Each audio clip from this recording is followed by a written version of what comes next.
Bonjour à tous et à tous. Merci d'être là cette veille de Noël. Il n'y a pas beaucoup de gens présents. Je vous présente Goulven Droumaguet, qui est instructeur donc à France Compétences Certification. Je pense qu'on peut dire cela maintenant.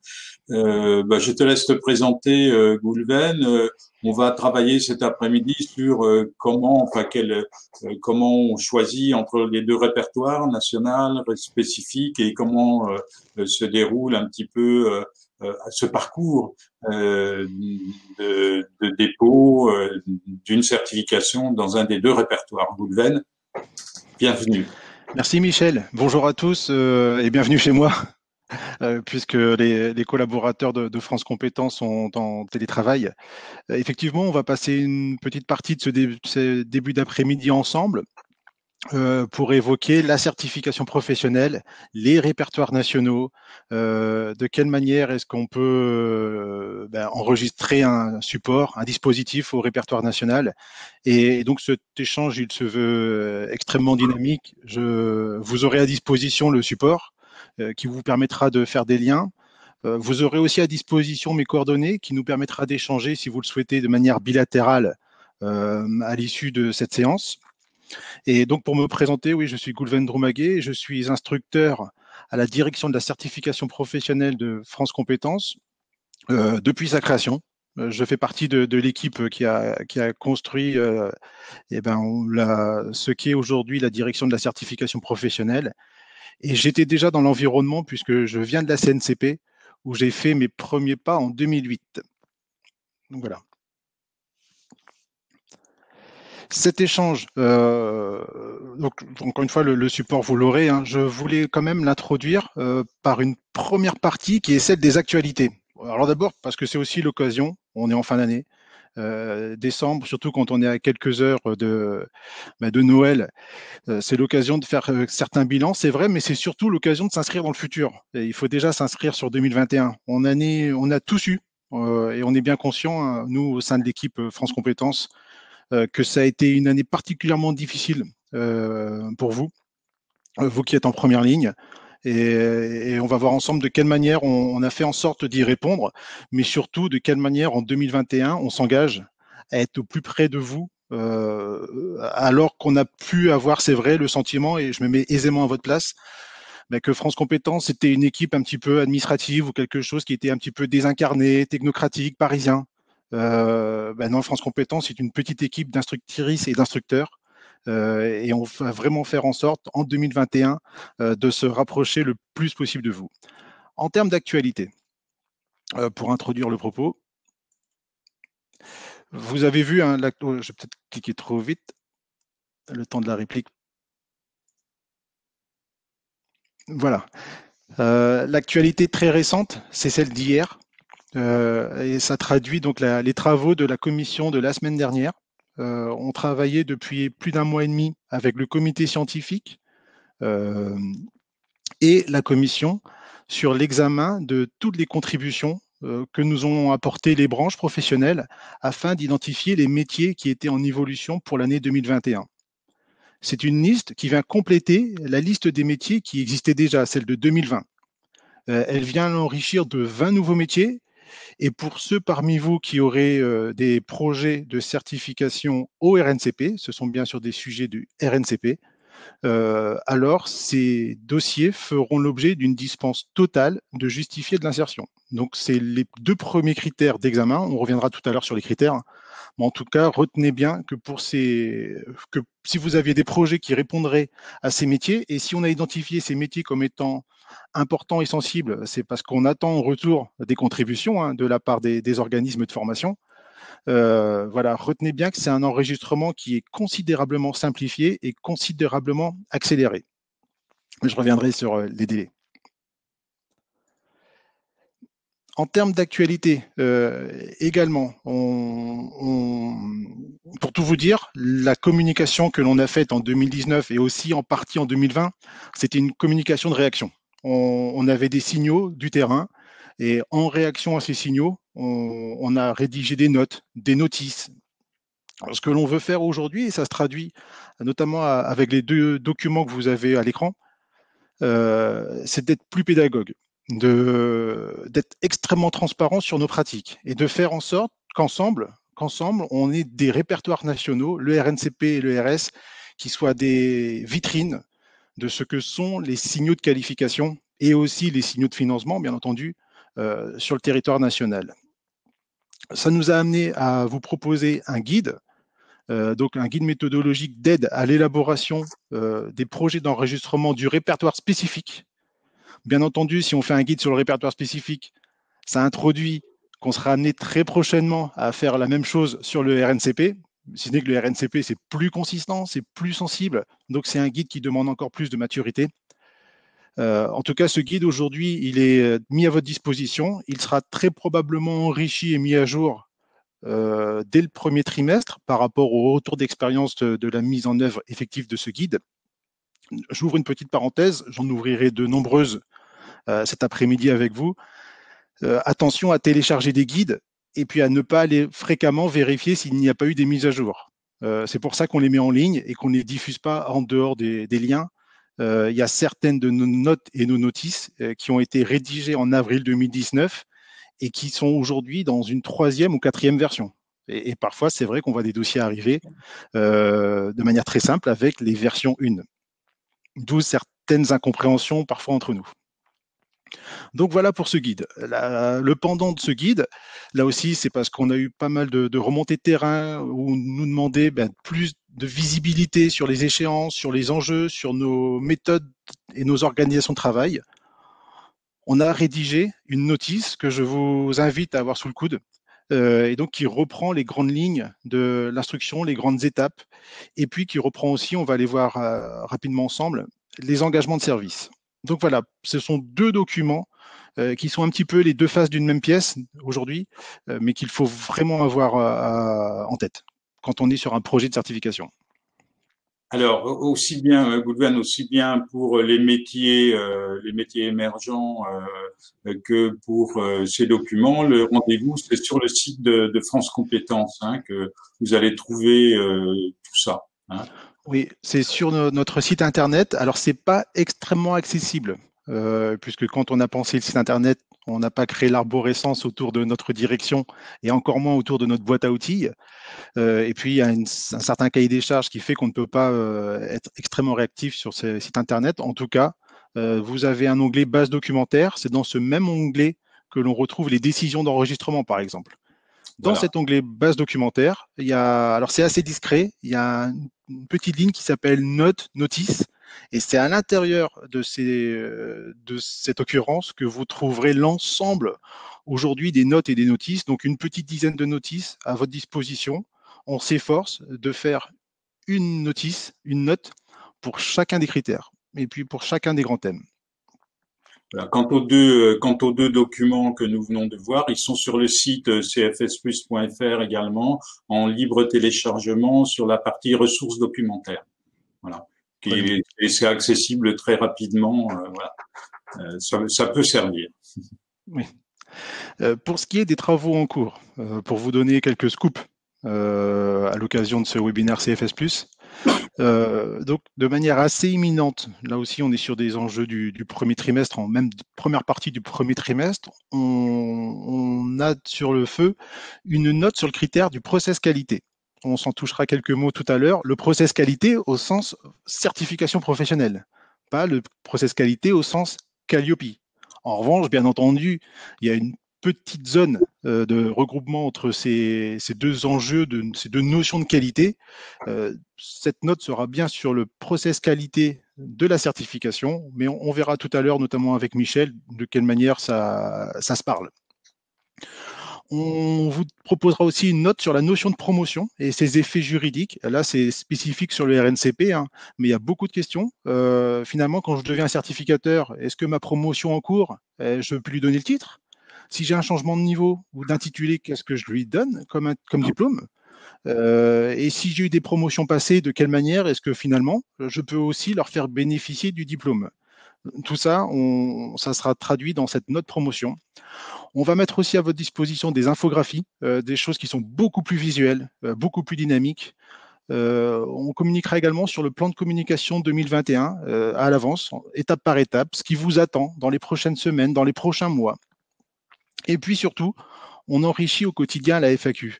On a une foire aux questions qui a plus de 500 occurrences, qui est le fruit du travail de tous les instructeurs de la direction. Et cette FAQ, elle envisage à peu près tous les scénarios possibles. Bien entendu, il y a toujours des petites exceptions. Simplement pour vous dire ici, à cette occasion, n'oubliez pas d'avoir le réflexe FAQ. Plutôt que de rester encombré avec une question, plutôt que d'essayer de trouver de la ressource dans nos notes ou nos notices, parfois dans la FAQ, vous aurez une réponse très claire et très simple. Et puis enfin, des engagements de service. Ils sont affichés à l'écran. C'est extrêmement clair pour nous. Aujourd'hui, on est vraiment sur ces délais. On est sur une logique de maîtrise des délais, puisqu'effectivement, ça a pu parfois vous paraître extrêmement long. En tout cas, sur un dossier en première demande, donc pas sur un dossier qui serait en redépôt, hein, sur lequel on aurait déjà échangé, mais sur un dossier en première demande, vous avez à l'écran les délais, et ils sont en moyenne de 7 mois. Alors, ce sont des délais qui sont longs, mais en plus, ce sont des délais à partir du moment où vous avez déposé auprès de nos services votre projet. Si on devait faire un rétro-planning de ces 7 mois, ça veut dire qu'un objet de certification, professionnelle, RNCP ou RS, ça se fait dans le temps long.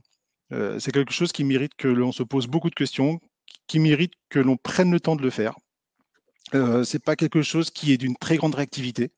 C'est vrai, puisqu'on considère que pour un délai de 7 mois chez nous, en amont, il faut considérer quasiment le double, 7 à 14 mois de travail de la part du déposant avant de pouvoir déposer un dossier chez nous. Et là aussi, pour tout vous dire sur ces délais, on voit assez rapidement sur un dossier s'il a été soigné. Et c'est aussi du temps long parce que plus vous allez apporter de soins à votre projet, plus vous allez retarder son dépôt. Tout cela pour vous dire que si vos enjeux étaient ceux du CPF et ce CPF au premier trimestre 2021, vu les délais qui sont affichés et vu les enjeux et les exigences que l'on va voir ensemble très rapidement, bien entendu, pour le premier trimestre 2021, être certificateur sans passer par certaines logiques, on verra les sujets de partenariat, les sujets de réseau, ça pourrait être un peu délicat. Et puis, c'est pas très visible ici, mais sachez aussi que sur ces étapes entre l'affectation et l'instruction, avant que vos dossiers soient transmis à la présidente et au rapporteur général de la commission pour effectuer l'ordre du jour, tous vos dossiers sont supervisés. Vos demandes sont supervisées. Donc là, c'est un enjeu pour nous d'harmonisation des pratiques. Systématiquement, tous les dossiers sont mis en commun, viennent sur l'étape de supervision. Une fois qu'ils sont supervisés, soit ils montent en commission, soit ils redescendent au niveau de l'instruction. Et puis enfin, un engagement de service sur les échanges que l'on peut avoir avec les organismes, nous instructeurs, notamment systématiquement. Vous pourrez avoir systématiquement un échange, quelle que soit l'issue de votre dossier, en cas d'avis favorable comme défavorable. Mais surtout, là aussi, c'est un petit scoop pour vous à l'occasion de ce webinaire.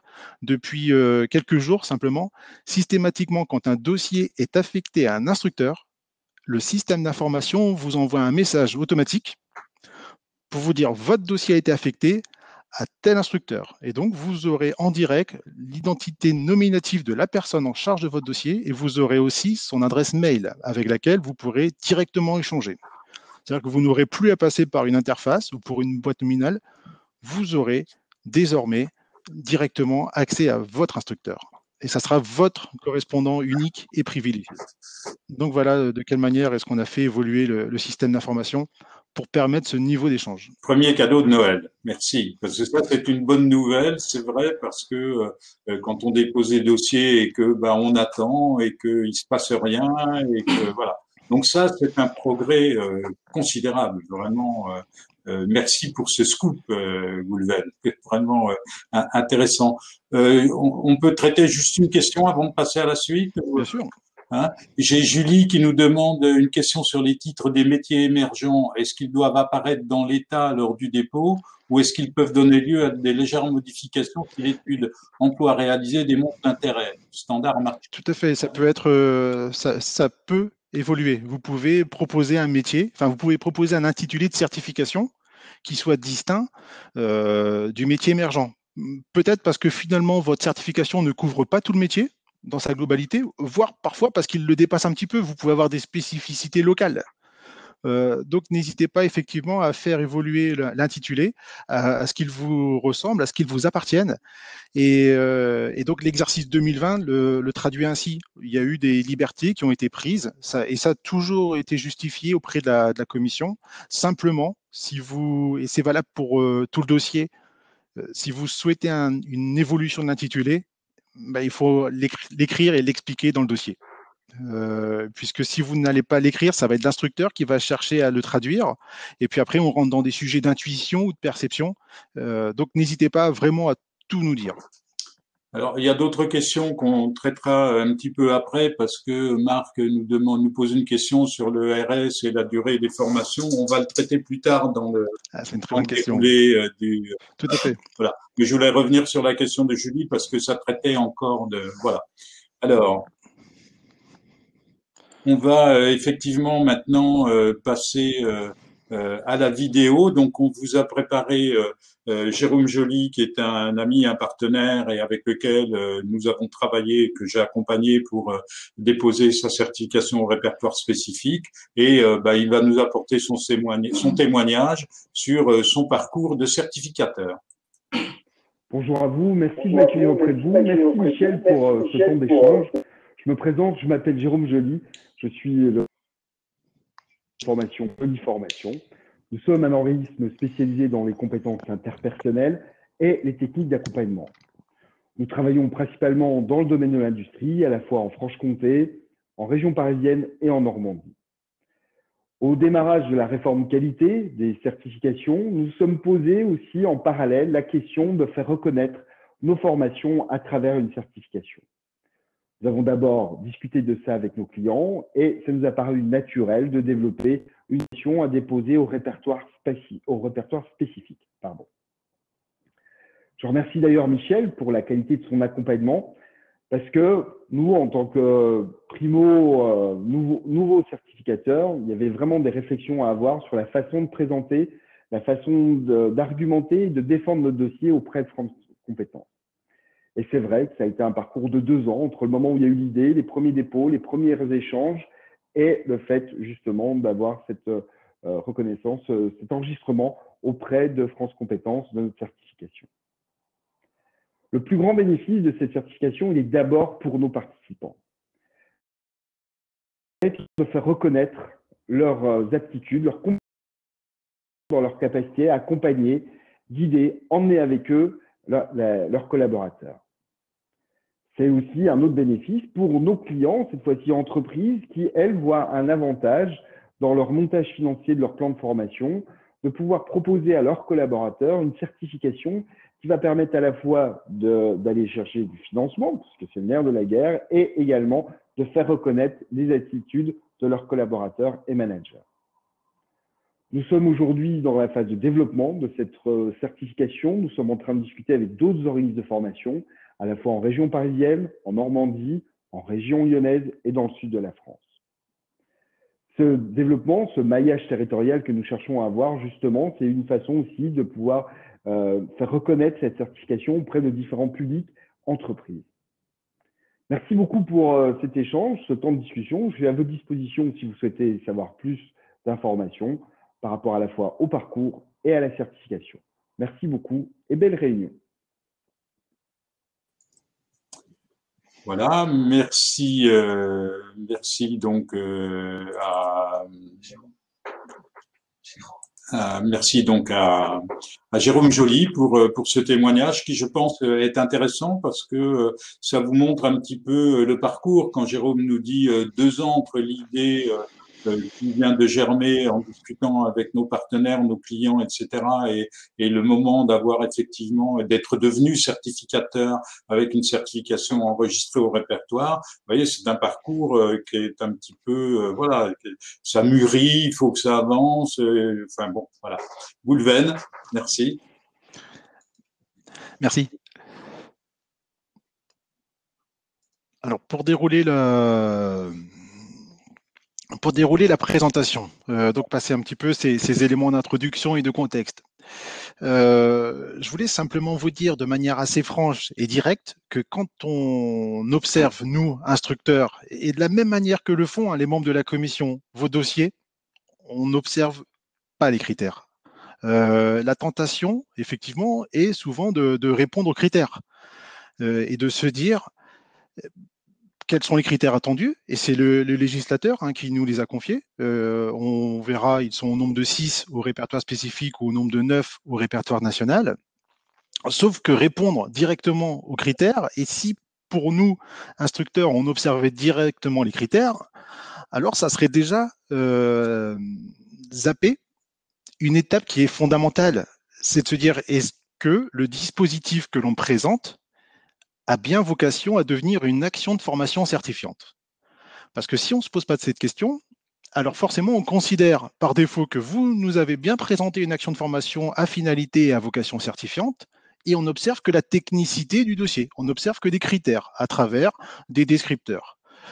Systématiquement, la première chose que font les instructeurs, les instructrices et certains membres de la commission aussi, c'est de prendre du recul sur votre demande, c'est de voir uniquement l'intitulé et de se dire, de s'imaginer en quelques secondes, en quelques minutes, à quoi je peux m'attendre. Est-ce que j'ai devant moi une action de formation certifiante? Et donc, c'est ce que l'on appelle, aujourd'hui, je vais un petit peu vous raconter nos secrets d'arrière-cuisine, c'est ce que l'on appelle pour nous le critère 0. Et ce critère 0, il est déterminant. Une action de formation certifiante, c'est quoi?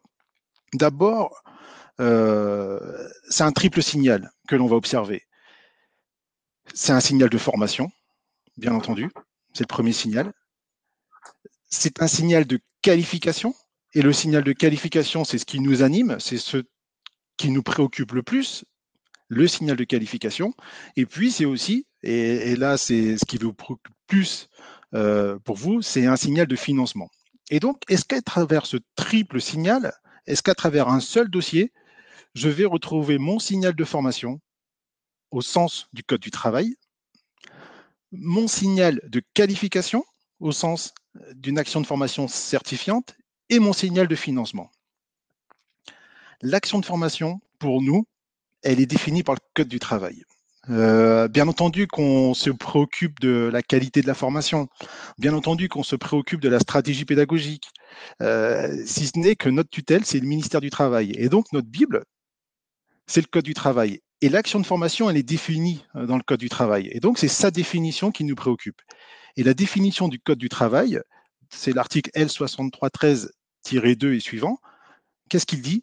Il dit qu'une action de formation, c'est un parcours pédagogique qui permet d'atteindre un objectif professionnel. Et tous les mots ont beaucoup de sens. Un parcours pédagogique, c'est bien qu'il y a une progression. J'ai une situation de base, je suis dans une logique de parcours, de progression, et j'ai une situation finale. Parcours pédagogique qui permet d'atteindre un objectif professionnel. Si j'ai un objectif, c'est que j'ai quelque chose qui est extrêmement fin, extrêmement délimité. J'ai une cible. Et professionnel, ça signifie que ça a une finalité professionnelle, que ça a un impact, et ça vous le savez bien, que ça a un impact sur les actifs, que ça a un impact sur l'économie, que ça a un impact sur les individus. Et donc, la première chose que l'on interroge sur votre dossier, c'est est-ce que j'ai bien devant moi une action de formation au sens du Code du travail? Si oui, alors je passe à la deuxième partie. Est-ce qu'elle a bien vocation à devenir certifiante? Et certifiante, ça veut dire rentrer dans l'une des 3 catégories de l'action de formation certifiante. Ces 3 catégories, on connaît bien le RNCP, qui est dans le paysage depuis 2002, qui est sur une logique de métier. On va revenir sur ces distinctions. On connaît bien aussi la catégorie du répertoire spécifique, et notamment à travers le signal de financement qui lui est aujourd'hui associé, et celui du CPF. Et puis, il faut aussi penser à cette troisième catégorie qui est celle du bloc de compétences, à laquelle on pense moins parfois. On raisonne RNCP, on raisonne répertoire spécifique, et puis on raisonne moins bloc de compétences. En tout cas, voilà. Vous nous présentez un projet. Est-ce que j'ai bien une action de formation? Elle est certifiante? Dans quel répertoire vous souhaitez l'inscrire?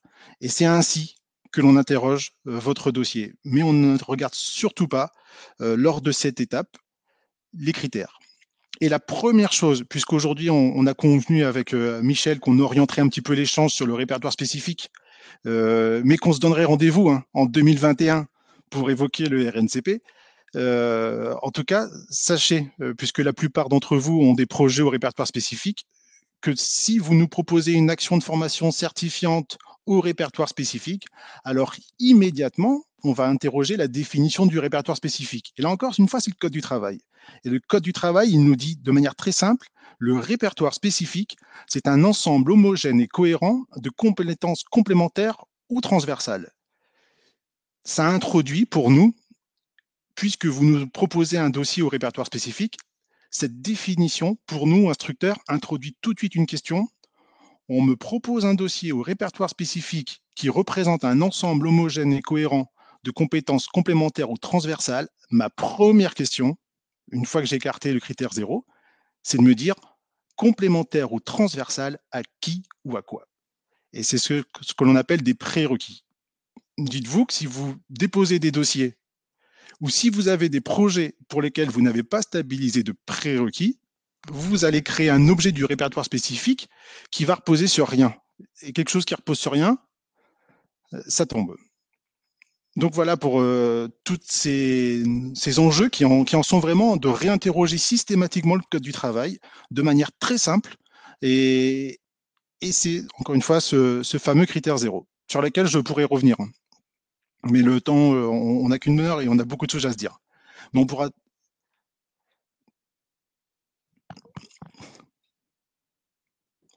Ça reprend ici ce que je viens de. Je t'ai pas entendu, Michel, pardon. Le micro était coupé. Pardon.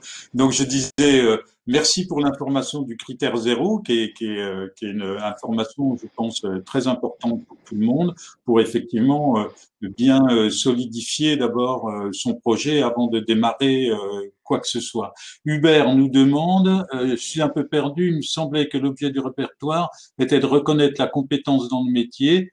Ça, c'est répertoire national, on est plutôt orienté métier, et ce totalement indépendamment de la formation, d'autant que pour les titres, on peut les passer en VAE. Donc pour moi, le dépôt est indépendant de la formation, demande Hubert Grandjean. Je vais, c'est une cohérence d'ensemble, c'est une très bonne question.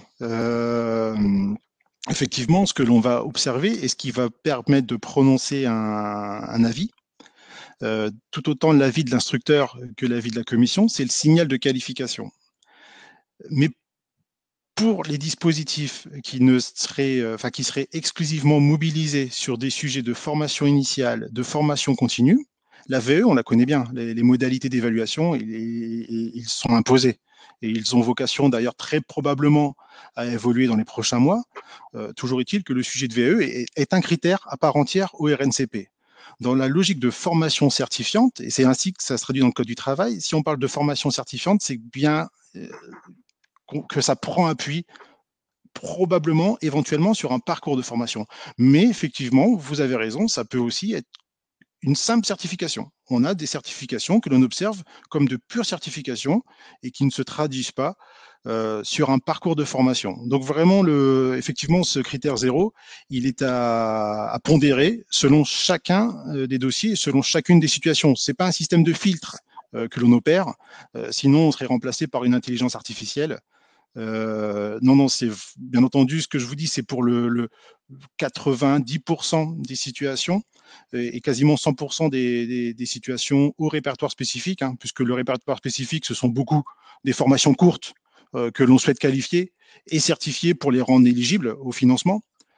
Mais bien entendu, ce qui tranche, in fine, c'est vraiment le signal de qualification, la certification. Oui, je crois effectivement que cette question est super importante au répertoire spécifique parce que on a beaucoup de demandes, hein, moi, même comme accompagnateur, beaucoup de demandes qui effectivement ne portent que sur la formation, ma formation, comment je dépose ma formation au répertoire. Mais bon, déjà, faut décoder que il y a aucune formation qui est déposée dans aucun répertoire, mais ce sont bien des certifications. Et où Hubert a raison, c'est sur le côté répertoire national où là on est vraiment orienté métier, hein, alors qu'au répertoire spécifique, c'est vrai qu'on est très orienté formation quand même, formation courte, etc.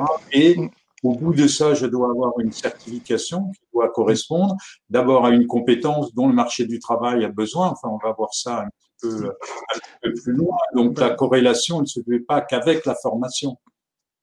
Tout à fait. Et je voulais introduire cette intervention sur ce critère zéro. Pourquoi? Parce que c'est vrai qu'en règle générale en France, quand on n'est pas au poste de travail, quand on est actif et qu'on n'est pas au poste de travail, soit on est en congé, soit on est en formation. Et donc on appelle un petit peu, c'est un peu un mot fourre-tout, formation. Et spontanément, on nous propose des objets comme étant des formations. Et à travers ce critère zéro, on vérifie, hein, et vous l'avez à l'écran, qu'on n'est pas sur une séance d'information, d'une simple information, de sensibilisation, de préparation au concours. On a eu très récemment un stage de survie. Mais on voit aussi beaucoup de bootcamp, de stages de motivation, de recyclage. On entend bien, voilà, la formation, encore une fois, au sens du code du travail, avec les effets qu'elle apporte, puisqu'on est sur une logique de parcours, des effets qui sont réels, qui sont immédiats, que l'on peut observer, on va voir tout à l'heure le référentiel, et qui sont durables. On est en formation professionnelle et pas dans autre chose, la formation de loisirs ou de complément ou de préparation au concours, comme tu as dit, etc. C'est effectivement important. On continue alors sur les slides suivants. Ensuite, il faut se poser quelques questions. Je ne vais pas les reprendre dans le détail, ils vous apparaissent à l'écran. Avant de se lancer sur le... Là, on est en train un peu de faire le storytelling, hein, d'un projet de certification. Avant de se dire, bah oui, moi j'ai besoin de rendre éligible ma formation, il faut que je la rende certifiante. Il y a plein de questions à se poser. Et la première, c'est est-ce que je vais être en capacité, vu les enjeux, vu les délais, est-ce que je vais être en capacité de devenir certificateur? Et c'est tout autre chose. Être organisme de formation et être organisme certificateur, c'est changer de statut, ça confère des droits et des devoirs, mais il y a quand même beaucoup d'éléments, on les verra aussi, hein, qui s'imposent à vous en changeant en basculant de la formation à la certification. Il faut prévoir l'après, puisque tout commence le jour où vous devenez certificateur, c'est le jour 1.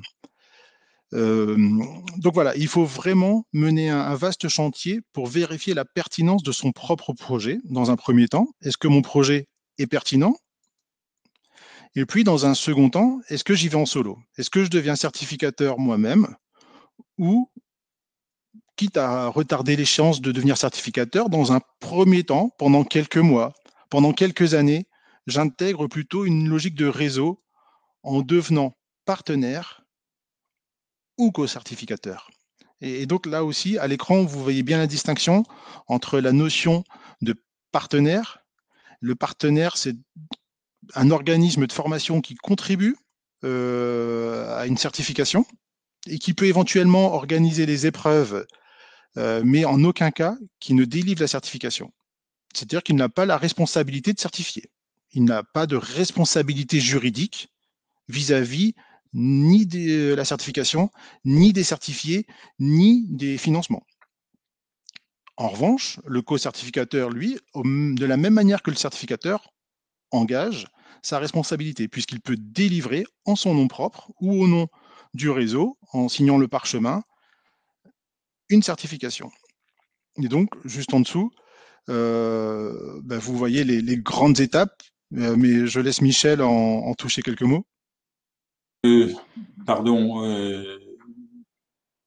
Les grandes étapes pour devenir certificateur, hein, l'idée, c'est vraiment d'abord d'identifier la certification sur laquelle on souhaite mobiliser, d'obtenir l'autorisation. Et puis après, il y a quand même des négociations qui s'effectuent. Voilà. Alors donc effectivement, ça commence par faire ce que j'appelle un peu un benchmark, déjà d'aller chercher les certifications qui correspondent à ce que je fais, d'identifier les certificateurs et d'essayer de me rapprocher d'un certificateur. Moi, j'accompagne en ce moment quelqu'un pour faire ça. On se rapproche de certificateurs et après, il faut c'est de la négociation de gré à gré. Alors, la question que je peux poser à Goulven, c'est est-ce qu'il y a un contrat type de partenariat ou de co-certificateur ou pas? Voilà. Donc, et ensuite, les choses qui vont être importantes, ça va être de déclarer que le certificateur vous déclare comme partenaire à France Compétences, puisque après France Compétences va envoyer l'information à la Caisse des dépôts, et c'est seulement à ce moment-là que vous deviendrez organisme de formation éligible, dont la formation est éligible au CPF, puisque vous avez été reconnu par le certificateur comme préparant à sa certification. Donc ça, c'est pas fait. Il faut surtout pas s'aventurer à préparer des certifications sans l'accord du certificateur. C'est exactement ça. Il faut faire les choses dans l'ordre. Mais quand elles sont faites dans l'ordre, ça peut se faire très rapidement et ça fonctionne très bien. Mais c'est vrai qu'aujourd'hui, la base France Compétences et la base de la CDC sont articulées. Tous les jours, à minuit, il y a une réplique qui se fait entre les deux bases. Et donc, les certificateurs ne pourront très prochainement se recenser, enfin en tout cas ne recenser leurs partenaires que si leurs fiches, leurs propres fiches sont à jour. Ensuite, on ne propose pas de. C'est une question qu'on nous pose souvent. Hein. On ne propose pas de convention type, pas plus que l'on intervient dans la négociation contractuelle ou commerciale. Bien entendu, il y a des enjeux commerciaux, ce sont des choses qui se négocient, hein, mais sur lesquelles France Compétences n'est absolument pas compétent. Alors, voilà pour cette étape qui est déterminante. Alors cette étape, justement, Laurence nous pose une question à propos du TOSA Excel.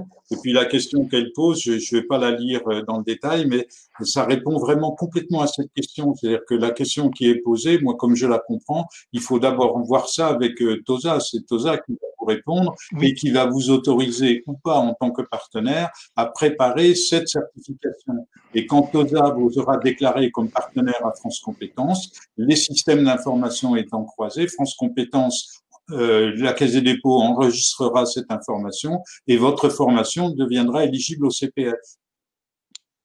Exact, tout à fait. Et ce qui signifie aussi que jusqu'ici, quand on va faire la bascule, tous les organismes de formation qui auront créé des occurrences sur l'application CPF pour lesquelles ils l'ont fait de manière avec un peu d'ingérence, sans être autorisés à le faire, vont disparaître. En revanche, ceux qui l'auraient fait de manière un peu trop fréquente ou trop large feront l'objet de poursuites.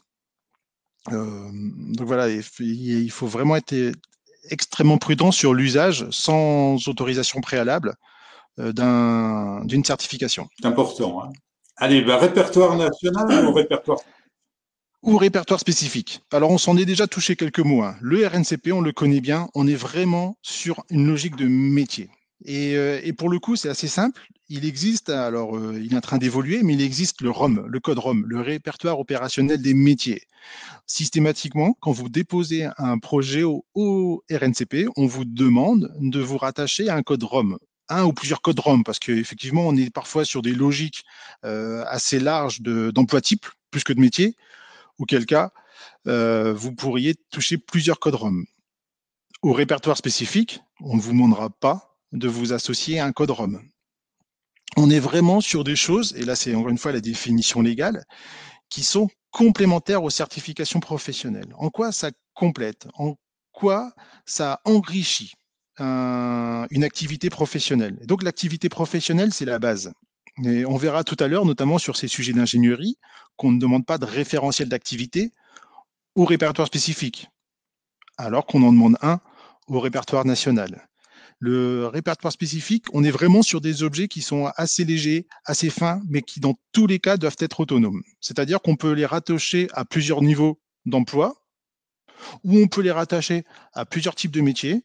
C'est aussi là où on trouve tout ce qui est compétences comportementales, par exemple, ou des techniques, des méthodes qui viendraient en tout cas qui permettrait à certains actifs d'enrichir leur portefeuille de compétences, qui permettrait des transitions professionnelles, des mobilisations de parcours, des retours à l'emploi. On viendra tout à l'heure sur une dernière partie, si vous le souhaitez, sur les durées de formation. C'est une question qu'on nous pose souvent. Est-ce que c'est une logique de durée? Est-ce que passer un certain nombre de jours, je considère que je suis plutôt sur une logique de métier. On nous pose parfois la question à l'envers. Quel est le minimum de jours pour se dire que c'est du répertoire spécifique? On va y venir sur une prochaine étape. Là aussi, la différence entre le RNCP et le répertoire spécifique, c'est qu'au RNCP, on est sur un niveau. On est sur une logique des niveaux selon la nouvelle grille. Les descripteurs, on n'est plus sur la grille 1969. On est bien sur la grille à 8 niveaux. 3 types de certifications, puisque l'on se concentre un petit peu aujourd'hui sur le répertoire spécifique. Les habilitations ou certifications qui découlent d'une obligation légale et réglementaire. Elles sont enregistrées de droit par les ministères ou par des organisations qui ont eu un mandat par un ministère pour le faire. Ça répond à un décret, ça répond à un arrêté. Vous n'êtes pas tenu de déposer en votre nom propre sur toutes les certifications. Parfois, c'est tentant parce que vous n'allez pas la retrouver au sein du répertoire spécifique et vous allez vous dire, ben moi, tel type de CACES, il y en a énormément, je crois qu'on en a 12 enregistrés, tel type de CACES, je ne le retrouve pas. Et donc, vous allez investir du temps et de l'argent parfois pour nous proposer un dossier. Et puis ce dossier, assez rapidement, dès la première étape, celle de la recevabilité, on va simplement vous dire que vous avez déposé un dossier pour lequel vous pouvez être formateur, vous pouvez former, mais vous ne pouvez pas certifier ces compétences. C'est une autorité régalienne qui peut certifier. Donc, et là, dans cette catégorie, il y a 2 types de certifications. Il y a celles qui ont été déposées par les ministères ou qui ont vocation à le devenir. Et puis, dites-vous aussi qu'il y a d'autres certifications pour lesquelles il n'y a pas besoin de vous faire référencer auprès du ministère. Elles sont libres d'accès. Vous pouvez former et certifier et mobiliser les fonds sur certaines certifications de la première catégorie qui sont absolument libres d'accès. Donc voilà, j'insiste pas sur cette première catégorie, mais en tout cas, dans le guide répertoire spécifique, on vous donne quelques éléments complémentaires. Et puis enfin, il y a les 2 catégories majeures du répertoire spécifique, les compétences complémentaires et les compétences transversales. Juste une question, comme ça on traite des questions au fur et à mesure. Je pense que la réponse, on l'a pas, et en tout cas, c'est pas tout à fait d'actualité. C'est est-ce qu'il y a des contrats, déjà quelque chose sur la régulation des contrats entre les certificateurs et les partenaires? Donc, est-ce qu'on a des idées de prix? Enfin, à mon avis, c'est le marché. Non. Alors, pour moi, il n'y a pas de défini. On a certaines tendances, puisque les conventions, on vous les demande dans le cadre du dépôt.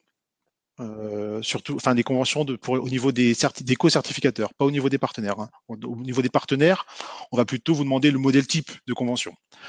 Non, les prix sont extrêmement variables, selon si on est sur du RNCP ou si on est sur du RS, selon la fréquence, selon les durées. Donc non, on n'est pas en capacité, nous, de vous communiquer un ordre de prix.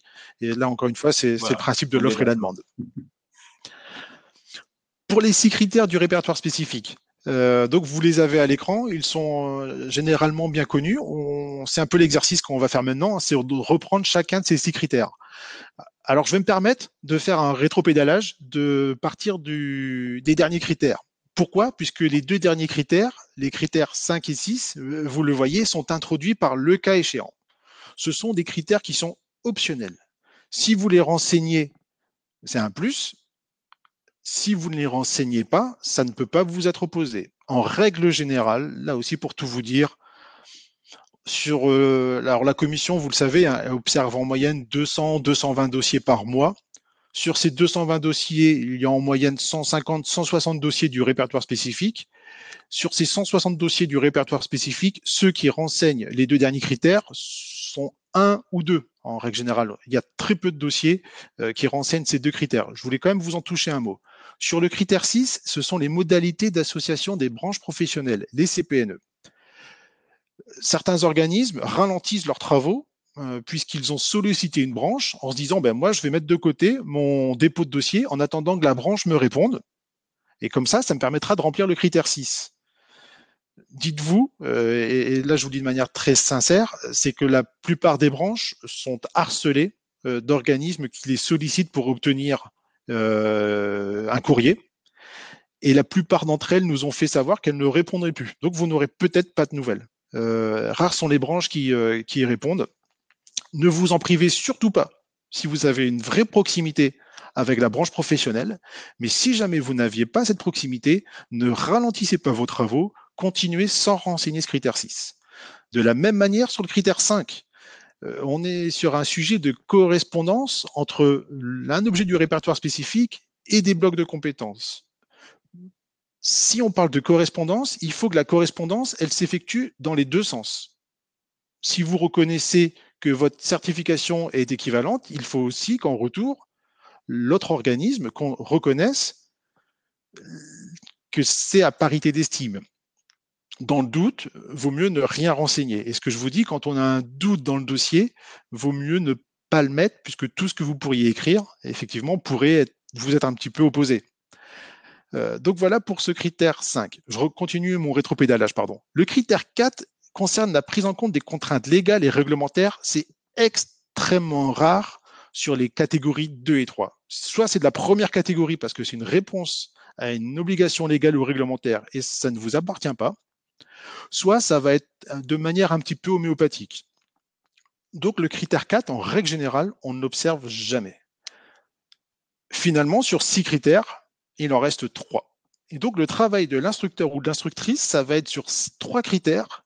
Une fois qu'on aura contrôlé, bien entendu, le fameux critère 0, ça va être sur ces 3 critères de retrouver l'ensemble des éléments qui vont concourir à garantir la décision de la commission et du directeur général. Et donc maintenant, on va regarder ensemble, un par un, chacun de ces 3 critères.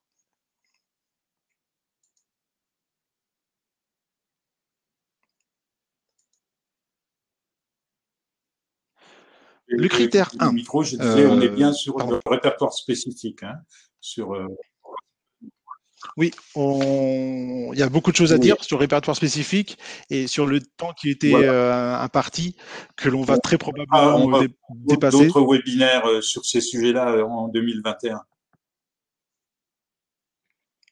Voilà, on aura cette occasion d'échanger sur le RNCP, mais qui mérite que l'on prenne le temps aussi de l'échange, hein, le RNCP. Hein. Le critère 1, donc qui est défini hein, là aussi dans le Code du travail comme l'adéquation des connaissances et compétences visées par rapport aux besoins exprimés par le marché, on l'appelle très simplement, pour nous, l'opportunité et la valeur d'usage. Et le « et », il est déterminant. Ce sont 2 notions qui sont cumulatives. Dans vos dossiers, vous devez opérer la démonstration de l'opportunité du projet et de sa valeur d'usage. Ce ne sont pas 2 notions alternatives. Si vous ne renseignez qu'une des 2 parties, encore une fois, c'est les 2 faces d'une même pièce, l'instructeur ne pourra pas s'assurer de la fiabilité de votre projet. Commençons par l'opportunité. L'opportunité, pour vous dire de manière extrêmement simple, c'est le storytelling de votre dispositif. Vous devez, sur cette étude d'opportunité, vous devez de manière extrêmement simple nous emmener dans votre aventure. Vous devez nous dire, voilà, moi, organisme de formation, à l'occasion d'un échange, j'ai fait un constat, je travaille avec des professionnels sur le terrain. Vous devez simplement nous dire que vous avez identifié un besoin en compétence. C'est pas une vue d'esprit, c'est pas un moment en se disant, tiens, je vais faire une formation, je vais voir après si ça fonctionne ou si j'ai du client. Non, la formation certifiante, elle est en réponse à un besoin exprimé par le secteur. Et là, quand je parle de storytelling, c'est vraiment ça. La note d'opportunité, c'est un document majeur. C'est le support central de l'examen du dossier. Et pour vous dire aussi de manière très directe aujourd'hui, parce que c'est les fêtes de fin d'année, pour certains membres de la commission, c'est un élément qui sera déterminant. À l'issue de la lecture de la note d'opportunité, je dois savoir je dois déjà savoir où on m'emmène. Et donc, il faut vraiment que vous nous emmeniez avec vous dans votre aventure. Alors, c'est pas un prix Nobel de littérature, une note d'opportunité. Hein. C'est pas du tout un exercice de style. C'est un document qui doit être sourcé, illustré, étayé, argumenté. C'est une approche scientifique. En revanche, quand c'est sourcé, il faut simplement nous renvoyer des liens vers un compte rendu, un observatoire, un livre blanc. Ne nous versez pas les 370 pages d'un livre blanc ou d'un observatoire de branche, parce qu'on va tout y trouver, encore une fois, on va tout y trouver et son contraire. Et donc, vous pourrez trouver des choses qui pourraient vous être opposées. Et puis aussi parce que quand on observe 200 dossiers par mois, quand on est membre de la commission et qu'on observe 200 dossiers par mois, eh ben, c'est pas simple quand on ouvre un dossier et qu'il fait déjà 500 pages, d'y retrouver la matière. Donc, il n'y a pas de nombre de pages, très clairement. Ça, c'est selon votre propre inspiration, mais il faut que vous soyez extrêmement à l'aise avec votre note d'opportunité. Extrêmement à l'aise. Il faut que si vous rencontriez un vieux camarade que vous n'avez pas vu depuis longtemps et tiens, c'est quoi ton projet pour 2021? Donnez-lui la note d'opportunité et il doit comprendre. Il doit comprendre pourquoi est-ce que vous avez conçu cette formation, comment est-ce qu'elle a évolué et comment est-ce qu'elle évoluera. Et encore une fois, c'est cette logique de parcours. Quel est le constat que vous avez opéré et auquel on peut s'attendre à l'issue de cette formation certifiante ou de ce signal de qualification s'il n'y a pas une formation mais plutôt un parcours. C'est vraiment une double réponse. Dans un premier temps, vous avez identifié des besoins en compétences et c'est pas une intuition. C'est de manière très claire et assurée. Et c'est un besoin qui s'étale dans le temps long. Et dans un second temps, une fois qu'on a observé le besoin en compétences, tel un système de filtre, on se dit, moi, organisme de formation, moi, futur certificateur, voilà comment je vais répondre à ce besoin en compétences. Voilà ce que je mets en place pour y répondre. Et donc, c'est vraiment quelque chose d'extrêmement simple. Malheureusement, souvent, l'étude d'opportunité, soit on ne la trouve pas. On a vu la semaine dernière en commission une étude d'opportunité qui faisait 4 pages. On a parfois vu des études d'opportunité où on nous scannait presque un post-it, alors que c'est la première impression qu'on aura sur votre dossier. Et on n'a qu'une occasion de faire une première bonne impression quand on observe les critères. Donc vraiment, allez-y, soignez cette étude d'opportunité. Et si vous êtes à l'aise, on sera à l'aise. Et si vous êtes convaincu, alors ça C'est sera un petit peu ce convaincant. que nous expliquait Jérôme Joly dans la vidéo au début de son intervention en disant comment finalement le projet de certification a mûri en collaboration avec les entreprises industrielles hein, avec lesquelles ils travaillent, comment ils ont identifié les besoins en compétences et comment ceci a nourri la présentation du dossier avec une note d'opportunité et de valeur d'usage, puisque à la fois c'était qualifié par les besoins identifiés en compétences et les besoins de ces entreprises aussi, donc une adéquation évidente avec le marché du travail. Tout à fait. Donc voilà, c'est un élément central. On pense souvent à l'ingénierie de certification qui mobilise beaucoup d'énergie. Alors que ce qui va vraiment convaincre, Voilà, ça moi, sera la je note dis toujours à mes d'opportunité. clients, Et puis, notre référentiel, c'est le cœur du réacteur, hein, ce qui va faire vivre après c'est ça. notre certification. Mais avant que l'instructeur ou l'instructrice aille voir un petit peu ce réacteur, faut déjà le convaincre ou la convaincre chercher qu'il y a des raisons objectives pour que ce soit bien de la certification professionnelle et qu'elle ait bien un intérêt pour les personnes après qui vont se promener, enfin qui vont mettre en jeu leur capacité professionnelle sur le marché du travail et que ce document qu'ils vont avoir entre les mains est une vraie valeur. La certification. Et puis, de manière cumulative, il faut aussi démontrer la valeur d'usage. Ce critère 1, c'est bien 2 éléments. Ce sont 2 pieds et ce sont les piliers de toute la construction de votre projet. La valeur d'usage, c'est ce qui nous apporte des garanties de manière très concrète. Tout le reste du dossier, là aussi, on va se dire les choses en toute transparence aujourd'hui. Tout le reste du dossier, finalement, qu'est-ce que l'on évalue? On évalue du déclaratif. On évalue la capacité d'un organisme à bien s'être emparé de nos notes ou de nos notices. On évalue parfois l'agilité d'un consultant. La valeur d'usage, c'est pour nous des preuves matérielles qui vont permettre d'apporter des garanties. La certification, que ça soit au RNCP ou au RS, c'est un processus d'évaluation a posteriori. Au RNCP, on va vous demander 2 années. On va vous demander 2 promotions au RNCP. Un déposant en 2020 a dû nous fournir à minima le suivi de ses cohortes de 2019 et 2018. Au répertoire spécifique, on est sur quelque chose de beaucoup plus léger. En revanche, on a besoin d'avoir des garanties. Sinon, on vous signe un chèque en blanc. Pourquoi est-ce qu'on vous signe un chèque en blanc? Parce que au sein de France Compétences, au sein de l'équipe, on vient tous, sans exception, du monde de la formation professionnelle. On a d'anciens directeurs de centre, on a d'anciens responsables pédagogiques. En tout cas, on sait bien qu'en matière de formation professionnelle, c'est un petit peu comme en cuisine. Quand on fait un cocktail, on tombe rarement sur le bon dosage. Ben, quand on pense une formation, le premier tour de formation qu'on fait, c'est rarement la bonne formule. Tantôt, on s'est dit, mince, ma cible, c'est pas tout à fait ça. J'ai pris des gens qui n'avaient pas d'expérience professionnelle, alors qu'il faut que il faut qu'ils puissent faire des liens avec une activité professionnelle. Tantôt, on va se dire, ben moi, j'ai mis un QCM, alors que le QCM, c'était pas du tout la bonne solution. Il faut qu'on les mette en situation. Et pour ceux qui auraient fait des mises en situation, ils vont se dire, finalement, la mise en situation, j'avais prévu 20 minutes. On voit bien que c'est trop long. Parce que 20 minutes, ils ont le temps d'envisager tous les scénarios. Il faut qu'on la réduise à 10 minutes. Et telle compétence, finalement, c'est pas tout à fait de cette manière-là qu'on doit l'apprécier. Si on n'avait pas cette capacité d'évaluer a posteriori, on prendrait un sacré risque. Et vous prendriez le même risque que nous, c'est-à-dire qu'on vous signerait un chèque en blanc, alors qu'on aurait gravé des prérequis, alors qu'on aurait gravé des référentiels, alors qu'on aurait gravé dans le dur un public et des modalités d'évaluation.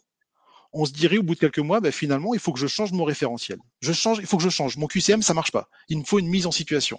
Et auquel cas, vous allez revenir nous voir en nous disant, ben, il faut que je modifie mon QCM, il faut que je modifie ma mise en situation. Parce que j'ai fait tourner ma formation, ma certification, je me rends compte que elle n'est pas tout à fait atterrie. Et on va vous dire que c'est pas possible. C'est un élément de décision de la commission. Donc, si vous voulez changer une seule ligne de votre référentiel, si vous voulez ne seulement enrichir ou modifier vos prérequis, ben vous allez refaire un tour complet jusqu'à la commission. Alors là, il y a 2 solutions. Soit vous refaites un tour complet et vous redéposez un dossier, soit vous prenez le risque, on est toujours sur un sujet de risque ici, soit vous prenez le risque de vous dire, bon allez, après tout, moi, ma mise en situation, je vais vraiment la faire, tant pis pour le QCM, ou alors ben, j'avais pas prévu, mais je vais être plus exigeant sur mes durées. J'avais prévu 10 minutes, je vais les mettre pendant 20 minutes en situation. Ils vont aller jusqu'au bout. Aujourd'hui, on est dans une situation, enfin en tout cas, on est dans une société et qui est un peu procédurière. Il faut se dire, pour pas dire très procédurière. Et pour certains actifs, le CPF, que l'on trouve sur son téléphone à travers l'application CPF, ils ont un peu le sentiment que c'est leur argent. Ce qui n'est pas le cas. C'est l'argent du contribuable, c'est l'argent public.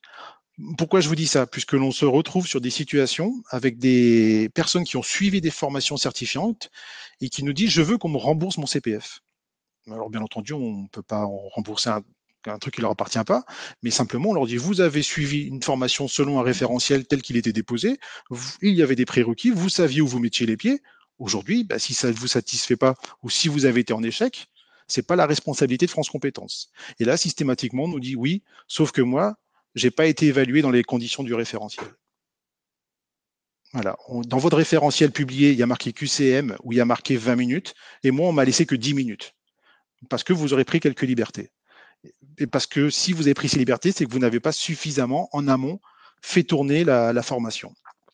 Voilà pourquoi, pour vous protéger, notamment, et aussi pour protéger la décision de la commission et du directeur, on attend des preuves matérielles très concrètes de la valeur d'usage. Et là, il y a un formalisme, et ce sont des entités utilisatrices, des acteurs institutionnels, des financeurs, des acteurs de l'orientation qui vous ont envoyé des stagiaires. Et là aussi, c'est quelque chose d'extrêmement simple. Alors vous allez me dire, oui, mais c'est bien, vous nous dites que c'est simple, mais finalement, ça l'est pas. Et ben, c'est quand on veut rendre le truc un peu compliqué pour nous, on y croit un peu moins. La valeur d'usage, c'est quelques courriers, un courrier, 2-3 courriers, de manière très simple, d'une entreprise qui dit voilà, moi, ma société, j'interviens en qualité de responsable formation, directeur RH, gérant, qu'importe. J'ai envoyé à telle période 2 collaborateurs, un salarié. Il a suivi telle formation parce qu'il avait besoin de telles compétences. Et grâce à cette formation certifiante, grâce à ce signal de qualification, voilà, ça a permis de le remobiliser, ça a permis de remporter certains marchés, ça a permis de compléter notre offre, qu'importe. Et c'est extrêmement simple.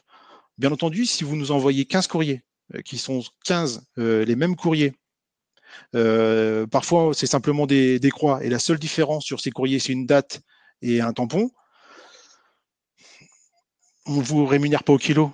C'est pas parce qu'il y a beaucoup de courriers que ça sera plus convaincant. On préférera toujours 1 ou 2 courriers.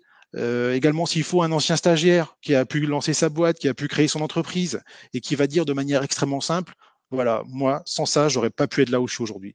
Ou alors, si j'avais pas eu des collaborateurs qui ont suivi cette formation, on n'aurait pas pu faire telle ou telle chose. C'est pas du sponsoring, c'est pas du parrainage, c'est pas pour dire que tel organisme de formation, tout ce qu'ils font, c'est bien, ou qu'on envisage, s'ils sont certifiés, d'envoyer des stagiaires. C'est vraiment de manière extrêmement simple Mais une ça déclaration s'inscrit de notre support. complètement dans le storytelling dont tu parlais, c'est-à-dire aussi que la valeur d'usage que l'on évoque ici, elle s'inscrit aussi dans la note d'opportunité, c'est-à-dire que la note d'opportunité, elle est un petit peu générale sur le marché du travail. Cette compétence-là, elle est identifiée, on en a besoin pour telle et telle raison, et on nous pose la question de savoir si on peut donner des offres d'emploi, mais les offres d'emploi, c'est un élément parmi d'autres, mais c'est pas en soi suffisant. Vous voyez ce que je veux dire, donc il faut vraiment qu'on étaye vraiment cette présentation. La valeur C'est tout à fait ça. C'est vraiment un système d'entonnoir. Ce critère, c'est un système d'entonnoir. Je fais un constat très large, et ça peut être une réponse à un besoin très local. Ça peut être une réponse, j'ai fait un constat, mon organisme de formation est en capacité d'y répondre ou a été en capacité de le faire, et voilà comment il l'a fait. Et là, on est sur des choses qui sont très fines. Et on a des choses qui sont extrêmement convaincantes. On a des notes d'opportunité qui, en 4-5 pages, suffisent à remporter le critère, parce qu'ils sont soutenus par 2 ou 3 courriers de manière extrêmement simple de valeur d'usage. Et à côté de ça, on a parfois des notes d'opportunité qui font 250 pages et on a 25 courriers de sponsoring sur la valeur d'usage. Et là, c'est beaucoup moins convaincant pour nous. Parce qu'on sent on sent que la démarche était plutôt de solliciter des partenaires en leur demandant, en leur envoyant un courrier type. Même si on connaît la difficulté que ça représente parfois pour eux, hein, il faut vraiment leur envoyer une trame. C'est ce qu'ils vous demandent. Ils vont vous dire, je veux bien signer ce que tu veux, mais envoie-moi le format. Soyez prudents. Donc voilà pour la valeur d'usage sur laquelle on pourra revenir, et vous trouverez sur le support de quelle manière est-ce qu'on contrôle ces justificatifs. Un petit focus sur les certifications qui sont en cours de renouvellement, ou en tout cas toutes celles qui seraient enregistrées à l'inventaire et qui vont tomber le 31 décembre 2021. Alors, sur la partie note d'opportunité, il faudra nous apporter 2 éléments. De quelle manière la certification a été mobilisée pendant sa durée de vie active. Et là, on est sur des logiques de flux. Est-ce que je l'ai mobilisé 3 fois dans l'année pour une personne? Ou alors est-ce que je l'ai mobilisé tous les mois pour des vingtaines, dizaines ou vingtaines d'actifs? Et puis aussi nous dire de quelle manière ça a évolué. On sait bien que dans certains secteurs, l'évolution est constante. Et si vous nous redéposiez la même chose que vous auriez pu le faire à l'inventaire en 2016 sur des sujets du numérique en 2021, ça pourrait là aussi introduire le doute. Le critère numéro 2. Le critère numéro 1 est déterminant. Je conclus là-dessus. Bien entendu, si c'est le premier, c'est parce que c'est celui auquel on confère la plus grande importance. Et c'est aussi celui sur lequel on va passer énormément de temps. Et si le critère numéro 1 n'est pas satisfait, alors ce n'est pas les critères qui suivent qui vont permettre de changer la trajectoire sur laquelle on a inscrit le dossier. Si le critère numéro 1 est insatisfaisant, voire non conforme, alors les critères derrière ne sont pas des critères de repêchage. Les critères qui suivent vont vraiment concourir à confirmer la bonne impression que l'on aura assez rapidement sur vos dossiers. Sur ce critère, des référentiels. Les référentiels, simplement en quelques lignes, il faut que ça décrive un besoin existant et prospectif. C'est quelque chose que l'on oublie assez fréquemment. N'oubliez pas de mettre une vision prospective dans vos référentiels. Quand on fait une analyse de l'emploi, quand on fait une analyse d'un besoin en compétences, alors, et d'autant plus parce que les dossiers, quand ils sont bien renseignés, ont vocation à être enregistrés pour 5 ans, mettez-leur une vision prospective. Si aujourd'hui vous avez des QCM et que vous envisagez à très court terme d'être plutôt sur une mise en situation ou d'investir sur un simulateur, alors vous pouvez déjà le mettre dans vos référentiels. Ça doit être fondé sur une démarche d'ingénierie de développement de compétences. Ce n'est pas la transformation d'une ingénierie de formation en ingénierie de certification. Ce n'est pas un coup de baguette magique. Il faut vraiment faire la photographie des compétences. Et puis surtout, c'est la troisième ligne, c'est une logique de critères. Il faut que les critères soient cohérents avec les compétences. La semaine dernière, on a vu en commission, et le débat a été assez rapide sur ce dossier, une certification en massage, sur une technique de massage, avec des compétences qui étaient exclusivement des connaissances. Connaître les techniques. C'est-à-dire qu'on n'a pas la pratique. Et donc, on est sur une formation complémentaire en massage que l'on évalue en plus à travers un QCM. Alors, ça interroge. Je suis sur quelque chose qui est vraiment ancré dans une réalité professionnelle où j'ai un geste technique, on me délivre que des connaissances et en plus, on évalue ça à travers un QCM.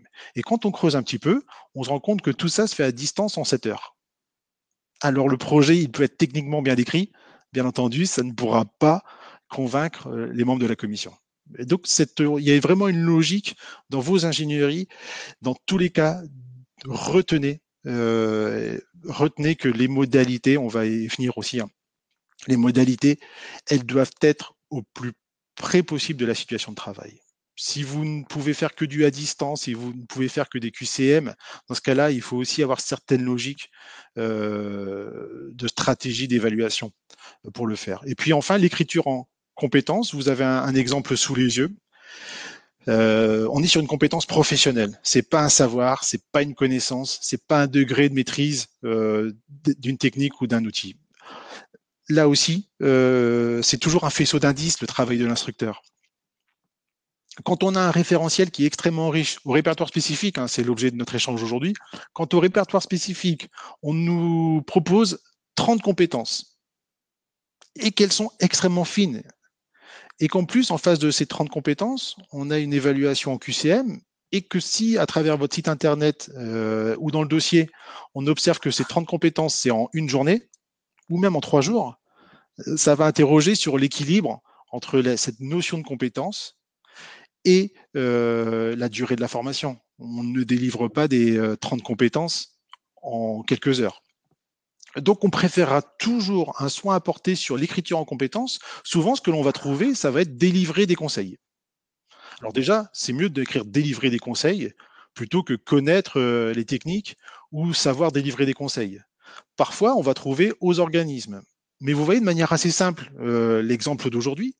Dans le cadre de l'élaboration de dossier, j'ai le pourquoi, je rajoute une finalité afin de, et à quel moyen. Et le afin de, le pourquoi ou le comment, finalement, ce sont des ressources associées.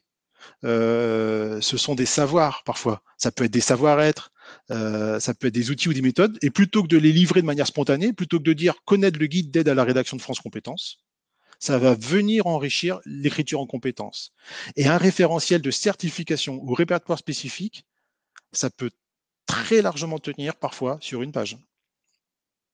Ça peut très largement tenir sur une page. En revanche, effectivement, quand on va avoir un référentiel qui va être extrêmement lourd et qui va prendre 10, 12 pages, alors ça va interroger sur l'orientation. Est-ce que c'est pas plutôt quelque chose, si c'est tellement riche, est-ce que c'est pas quelque chose qui a la surface complète d'un métier, auquel cas l'orientation ira au RNCP. Là, je vous propose à l'écran le tout dernier dossier. Voilà, c'est un exercice assez simple, c'est le dernier dossier que j'ai pris. Pourtant, ça vient d'un certificateur qui a de la surface. Et on voit bien qu'on est sur une approche, encore une fois, formation, savoir réaliser, savoir utiliser, savoir effectuer. Pour tout vous dire, il suffit d'enlever les savoirs pour être sur un verbe d'action. Mais c'est comme ça que ça nous est déposé. C'est logique de maîtrise ou de être capable de. Tout ce qui est introduit par être capable de, c'est pas une photographie de la Ça, c'est de compétence. l'ingénierie de Voilà nous le format formation, qu'on vous être propose. capable de savoir, C'est l'ingénierie de formation. voilà. Mais c'est pas de l'ingénierie de certification, puisque en fait, vous devez nous démontrer que vous savez. Donc, Le format est finalement, qu'est-ce qu'on retient? Un référentiel de compétences et un référentiel de certification. C'est l'exacte définition, encore une fois, c'est le code du travail, hein, qui dit qu'au répertoire spécifique, c'est un référentiel de compétences et de certification. Souvent, trop souvent, on nous propose un référentiel d'activité, un référentiel de compétences et un référentiel de certification. C'est-à-dire que dès le début, sans même investir en profondeur mon référentiel, on me met des éléments que j'attends pas. On me met un référentiel d'activité qui n'est pas attendu. On me met parfois une compétence, une colonne avec des compétences évaluées qu'on ne demande pas. Et puis parfois dans les modalités, on va nous livrer tout le cahier des charges. On demande au répertoire spécifique là où les modalités. Il peut avoir une seule modalité, et tant mieux finalement si elle est bien construite, qui va permettre à elle seule de vérifier l'ensemble des compétences. Mais c'est la modalité qu'on demande, c'est pas le cahier des charges, c'est pas la composition du jury, c'est pas le très fin détail des durées, des objectifs. Voilà pour ces critères numéro 2. Sur les référentiels, est-ce qu'il y a des échanges ou sinon on les réserve ben, pour une suite? on a quelques questions, mais je crois qu'on va les réserver pour une discussion à la fin de la présentation, comme on a prévu. Très bien. Du répertoire national, alors, Et effectivement, le répertoire national, on va faire un webinaire spécifique sur le répertoire national, vraisemblablement en oui, bien sûr, janvier. Hein. tout à fait. Oui. Mais c'est important de commencer peut-être, enfin, passer par le répertoire spécifique, de rentrer vraiment par les situations les plus globales, par quelque chose qui est plus agile que le répertoire national, où on le verra ensemble en début d'année prochaine. Le répertoire national, il existe depuis 2002. On sait exactement les critères. Et puis, au répertoire national, pour tout vous dire, il y a quand même deux sujets. Est-ce que je suis sur une création ou est-ce que je suis sur un renouvellement? Et donc, ça sera un petit peu ce qui va nous guider hein, sur le prochain webinaire. C'est de quelle manière est-ce qu'on renouvelle une certification et de quelle manière on la crée aussi. Donc ce critère qualité, je vous l'ai dit tout à l'heure dans mon avant-propos, ça va faire l'objet d'une note qui n'est pas aujourd'hui publiée. Donc on a vu qu'on n'a pas communiqué sur ce critère, on est assez souple sur son examen. Bien entendu, si les deux premiers critères sont renseignés et si ce critère qualité l'était un peu moins, on ne va pas pour autant prononcer un avis défavorable sur votre dossier. Et puis ce critère qualité, on souhaitait vous en dire un petit mot avec Michel, parce que bien entendu, pour vous, organisme de formation, quand on pense qualité, on pense Calliope. Ce qui n'est pas le cas pour nous, Oui, là, certification. on est dans la qualité du certificateur et de comment se déroule l'examen et comment on apporte aussi des garanties à la fois parce que ce que Goulven nous a expliqué, des personnes qui demandent le remboursement de leur CPF parce qu'ils n'ont pas eu l'examen qui était prévu, ou bien donc il faut quand même qu'on ait quelque chose qui soit structuré de telle manière que ce soit recevable et pas contestable, en disant moi, j'ai été évalué comme ça. Pourtant, mon copain, il a répondu la même chose et puis on n'a pas la même évaluation. Enfin, ces choses-là. C'est comme ça que je vois un petit peu Tout à fait. le processus. Oui. C'est là où ça se distingue de Calliope. Hein. Donc, On retrouvera la question de propose... Calliope quand on va reparler de la qualité du réseau de partenaires que l'on va développer en revanche. Tout à fait. Donc voilà, il y a une petite zone de regroupement De entre formation, Calliope pas le certificateur. Voilà, et c'est bien pour ça que nous, on l'observe à travers les trois aspects que je vous propose ici, hein, quand on raisonne qualité. D'abord, c'est de quelle manière vous êtes en capacité de faire vivre votre dispositif pour qu'il reste en continu les pieds sur terre et en réalité avec les besoins du marché. Donc, ça va être dans la composition des jurys. Un jury, forcément, il doit avoir des représentants externes qui vont témoigner sur les certifications, qu'elles soient toujours d'actualité. Ça va être le conseil de perfectionnement ou pédagogique. En tout cas, pour nous, la qualité, dans un premier temps, c'est vraiment de quelle manière est-ce qu'on retrouve des professionnels. Dans un second temps, on vous a proposé dans le guide, c'est un peu en mode checklist, les moyens que vous mettez en œuvre pour garantir la fiabilité et le respect du référentiel, et puis l'égalité de traitement, comme on vient de le voir avec Michel, entre tous les candidats, quelles que soient les voies d'accès, et puis surtout, si vous étiez sur des logiques de réseau, quels que soient les sites auprès desquels les candidats aient formulé leur situation d'examen. Et puis, dans un troisième temps, et ça, on y pense moins, on y pense malheureusement pas assez, pour nous, la qualité, c'est aussi la cohérence, de manière très simple, entre ce que vous déposez dans le dossier et puis ce que l'on va trouver sur votre site Internet. Systématiquement, l'instructeur ou l'instructrice va se mettre à la place du candidat, va se mettre à la place du grand public. C'est pour ça qu'on vous demande un lien. On vous demande un lien qui pointe directement sur la certification. On vous demande ce lien, mais bien entendu, pour vérifier la mise en œuvre effective, on va aussi nous entrer sur votre site Internet par la base. Et on verra de quelle manière est-ce que le projet de certification qui prend appui sur une formation, quand il prend appui sur une formation, était visible sur votre site. Et la cohérence entre ce que vous nous dites dans le dossier et ce que vous communiquez sur Internet.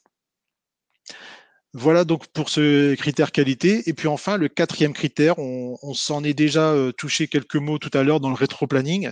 Je voulais simplement un petit peu rappeler que parfois, on est quand même sur des sujets qui font écho à un environnement législatif ou réglementaire. J'en ai mis quelques-uns, la sécurité, santé du consommateur, prévention, sécurité sanitaire.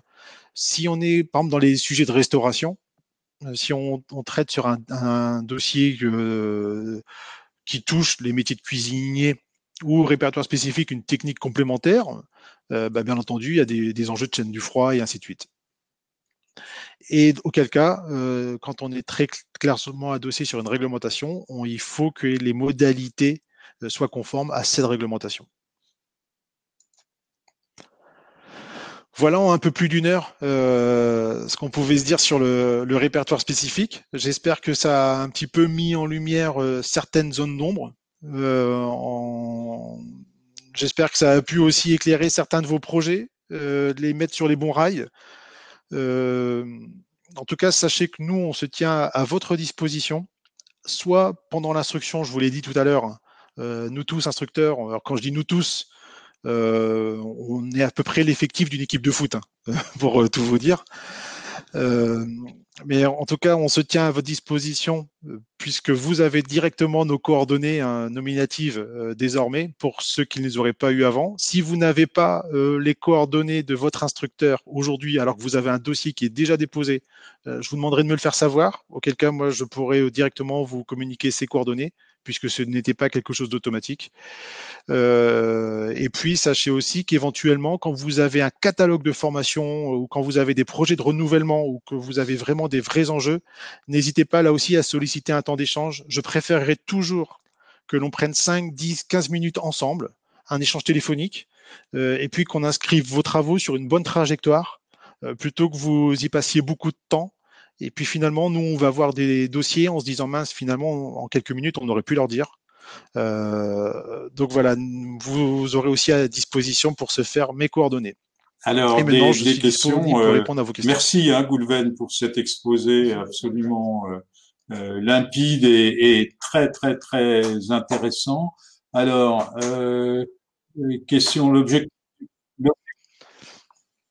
Ah oui, je vois sur les informations, parce que je viens d'ouvrir le chat simplement. Répondre aux questions du chat. Alors que voilà. J'en parlerai. Oui, alors au répertoire spécifique, parce qu'au répertoire national, on est sur des formations qui sont plutôt longues. Ça peut être sur un seul signal de certification, effectivement, mais quand ça prend appui sur une formation au répertoire national, on est en moyenne sur des formations qui dépassent les 2 mois.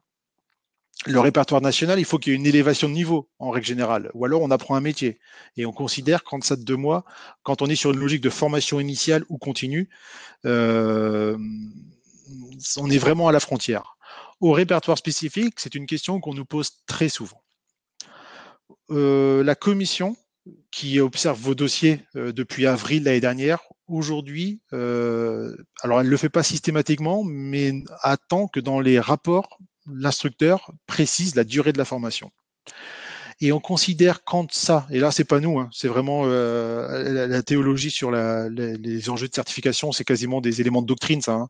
On considère qu'en dessous de 3 jours, évaluation incluse, hein, en gros 2 journées et demie de formation, ça reste très léger pour être sur un signal de certification. Et bon, on n'en voit pas tant que ça. Parfois, on voit des certifications qui sont sur une journée. Parfois, on en voit qui sont sur 4-5 heures. Ça peut s'entendre, mais il faut qu'en amont, il y ait eu tout un dispositif quand même de contrôle, de positionnement des individus. Une formation qui dure 4-5 heures, le temps de faire le prépositionnement à l'entrée et ainsi de suite et de faire les évaluations, il reste plus grand chose. Et donc la transformation en compétences, elle ne sera pas concrète. De manière plus simple, c'est vrai qu'aujourd'hui, c'est souvent 3 jours, 2-3 jours. J'espère que ça répond. C'est important, oui. Alors, les autres questions. À partir du 1er juillet 2021, toutes les certifications professionnelles devront prendre en compte le handicap. Est-ce qu'on en sait plus sur les modalités d'application dans les référentiels?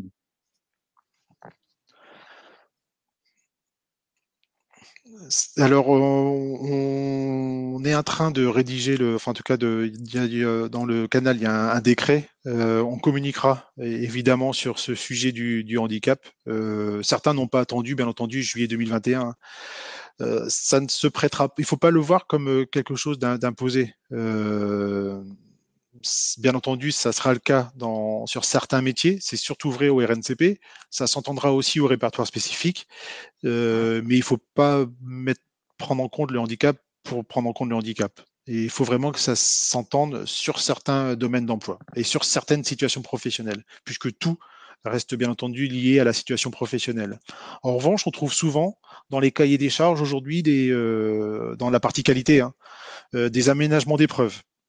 Et quand on aménage des épreuves de certification pour certaines situations de handicap, bien entendu, c'est aussi Ça, pour nous ça des fait signaux écho que à ce l'on qui est envoie dans à la commission. Calliope aussi, où Calliope, la question du handicap traverse beaucoup Calliope, mais sous forme aussi de sensibilité à la question du handicap et que on n'est pas forcément sur du handicap lourd, mais sur des handicaps qui peuvent être gênants le jour de l'examen, comme ça vient d'être dit, par exemple. Donc, je trouve que c'est en tout cas une question intéressante. Faut-il avoir un numéro de déclaration d'activité pour déposer un dossier? En qualité de certificateur, oui. En qualité de certificateur, oui. Ensuite, pour être partenaire, ça Donc, sera le je SIRET ou peux SIREN. être l'organisme de formation qui travaille avec une entreprise qui, elle, n'a pas d'organisme de formation, mais pourtant voudrait travailler sur une certification et elle s'associe avec l'organisme de formation pour faire un dépôt. Hein, voilà. Donc ça, c'est intéressant C'est bien comme... ça. Ça, ce sont des choses qui sont vues dès la voilà. recevabilité. Là, bien entendu, ce n'est pas un sujet d'instruction. Hein. C'est vraiment Oui. avant la phase d'instruction, il y a une phase de recevabilité. Et dites-vous que quand cette étape de recevabilité est prononcée, alors c'est à ce moment-là où vous allez rentrer dans le délai. Et c'est cette étape qui aura contrôlé tous ces Voilà, sujets mais justement de conformité l'association de légale et administrative. l'entreprise avec l'organisme de formation, on est bien aussi dans le critère zéro un petit peu. Hein, on est bien sur beaucoup de choses. Oui, oui, mais il est Il y a beaucoup de intéressant choses dans ce ce critère critère zéro. zéro. C'est intéressant de le découvrir en fait. Hein. Hubert, merci pour la qualité d'explication. Comment arbitrez-vous par rapport à des certifications qui pourraient être très proches en termes de compétences? Alors, il y a une autre question aussi qui dit, il y a une certification existante, est-ce que j'ai le droit de redéposer la même? En gros. Tout à fait. On est sur un marché en libre concurrence. On est sur un marché en libre concurrence de la même manière que s'il existe une offre publique, s'il existe un diplôme national, rien n'empêche d'avoir quelque chose qui serait extrêmement proche dans le privé. Parfois, vous n'allez pas toucher les mêmes publics. Parfois, vous allez répondre à des enjeux territoriaux, c'est-à-dire que vous êtes sur un bassin où l'offre n'existe pas et pour laquelle soit on ne peut pas déplacer les stagiaires, soit parce que de manière beaucoup plus concrète, ça répond à des enjeux territoriaux et à un bassin d'emploi local. Donc, non, non, bien entendu, on vous demande simplement s'il existe des certifications qui sont comparables. J'entends derrière cela qu'on est autorité nationale de régulation. Mais régulation, ça ne veut pas dire qu'on a vocation à réduire la taille des répertoires nationaux. Pas du tout. Donc, non, non, vous pouvez y aller de manière très, très franche. On ne pourra pas vous dire et personne ne vous dirait ben, ça existe déjà chez telle ou telle personne. C'est pas premier Oui, arrivé, alors premier après, il servi. y a aussi des distinctions qui peuvent. Et puis il y a aussi, parce qu'il y avait une question là-dessus que je vais pas rechercher, mais qui était un petit peu aussi comment je peux faire des parallèles entre le répertoire national et le répertoire spécifique en fait. Hein, comment et je crois que dans les dossiers d'ailleurs, est-ce qu'il y a des passerelles, la notion de passerelle entre les deux répertoires?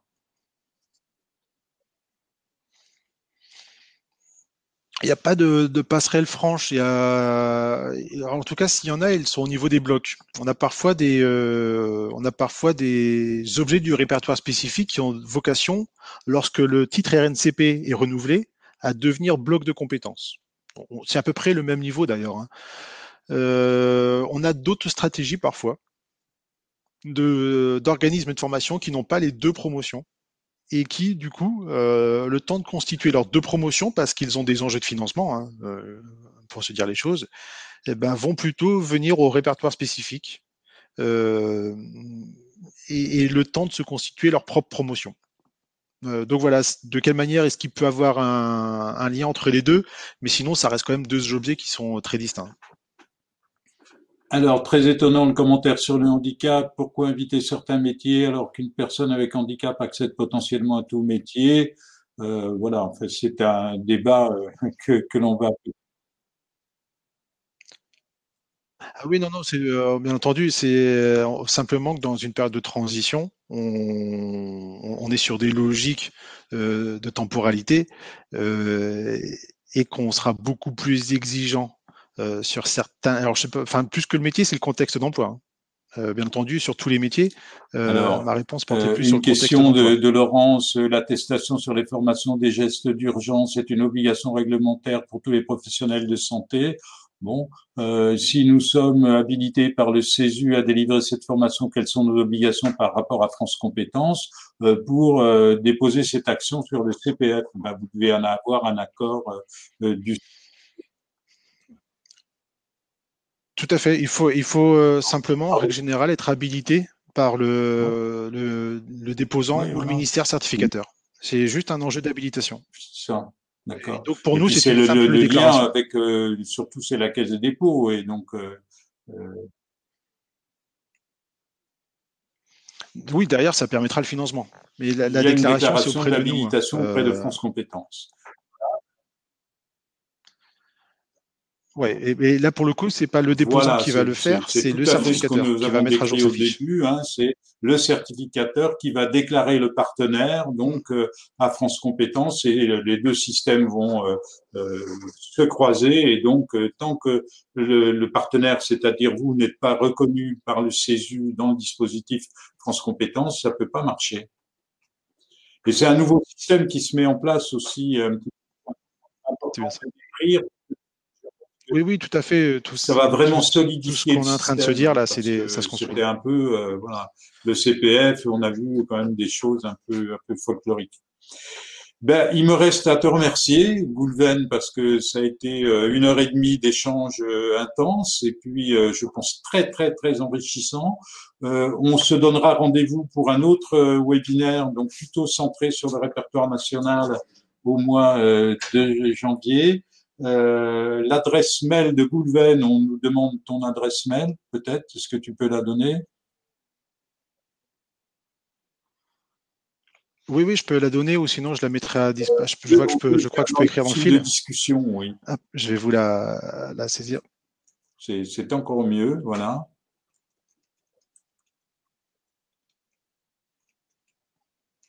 notamment pour les questions pour Oui, pour voilà, lesquelles voilà, j'aurais pas eu voilà. le temps de Euh, répondre en séance. Est-ce que je la mets, voilà, voilà, elle est maintenant dans le chat, hein, gdroumaguet@francecompétences.fr. Voilà. Donc, merci pour Merci à vous. C'est également très important pour nous hein, d'avoir vos remontées de terrain et parce qu'on a vraiment à cœur de bien garder les pieds sur terre. Donc n'hésitez surtout pas à nous solliciter. C'est vrai que parfois ça, on va pas vous répondre de manière extrêmement réactive. On est une toute petite équipe, hein. Mais je peux vous assurer que tous les collaborateurs de l'équipe ont vraiment à cœur d'être au plus proche de vous et parce qu'on l'a, enfin, voilà, on a tout intérêt à aller ensemble vers le signal de qualité de la certification, de la formation et du financement. Donc voilà, j'en profite aussi pour vous souhaiter d'excellentes fêtes de fin d'année. Et merci à Merci l'équipe Goulven. CFS Bonne Plus fête à pour sa tous. confiance. On se retrouve pour un événement autour de l'apprentissage avec les webinaires CFS Plus, une matinée complète consacrée à l'apprentissage le jeudi 28 janvier 2021. Peut-être avec France Compétences, mais en tout cas avec des partenaires. On est en train de constituer le plateau. Il y aura trois webinaires toute la matinée consacrés à l'apprentissage parce que l'apprentissage, c'est un vrai sujet qui mérite une matinée entière. Voilà. Et puis, nous vous informerons régulièrement sur aussi les nouveaux webinaires de la chaîne Qualité et Formation Professionnelle, puisque c'est le nom de notre chaîne. Alors, joyeuses fêtes à tous. Prenez soin de vous et puis à l'année prochaine.